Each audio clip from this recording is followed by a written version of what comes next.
اس عاشق رسول نے 3000 دینار جج صاحب کے ہاتھ میں رکھ دیے۔ قاضی کہتا ہے پہلے تو یہ بتاؤ پیسے آئے کدھر سے؟ تم تو کہتے تھے غریب ہوں، تم تو کہتے تھے کاروبار نہیں ہے، ایک مہینے میں اتنی بڑی رقم کا انتظام کیسے ہو گیا؟ سبحان اللہ، اس عاشق رسول نے گویا زبان حال سے یہ کہا ہوگا کہ یہ تو کرم ہے ان کا، ورنہ مجھ میں تو ایسی بات نہیں، اتنا دیا سرکار نے مجھ کو، اتنی میری اوقات نہیں۔ اس نے وہ پورا واقعہ بھری عدالت میں سنا دیا۔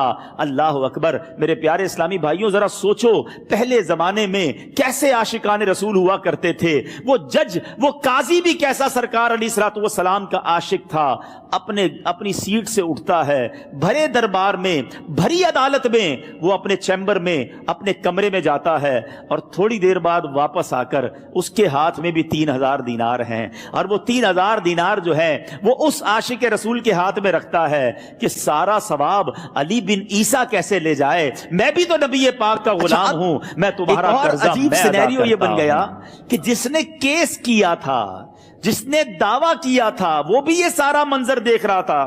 کہتا ہے جج صاحب ذرا رکیے، میں بھی اپنے آقا کا امتی ہوں، اور ایک کام کیجئے، قلم کاغذ منگوائیے، اس عاشق رسول کا قرضہ ہی میں معاف کر دیتا ہوں۔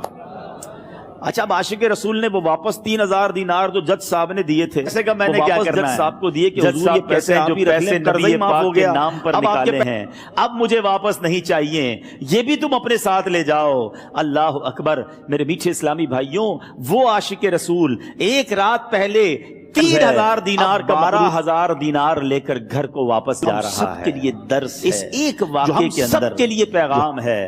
شاعر لکھتے ہیں نا، دکھوں نے تم کو جو گھیرا ہو تو درود پڑھو، دکھوں نے تم کو جو گھیرا ہو تو درود پڑھو، جو حاضری کی تمنا ہو تو درود پڑھو۔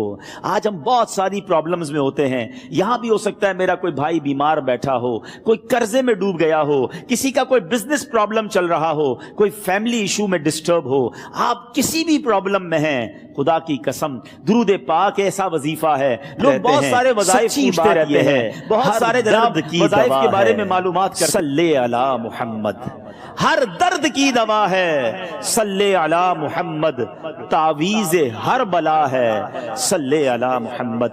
تو خدا را اپنی زندگی میں درود پاک کو شامل کر لیجئے، اور آپ بلیف کریں، جب آپ نے کثرت سے درود پاک پڑھنے شروع کر دیے، آپ اپنی آنکھوں سے دیکھیں گے آپ کے پرابلم دور ہو رہے ہیں، آپ کی صحت اچھی ہو رہی ہے، آپ کے قرضے اترنے شروع ہو گئے ہیں، روزگار میں آپ کے برکت ہونا شروع ہو جائے گی، آپ کے چہرے پہ نور آنا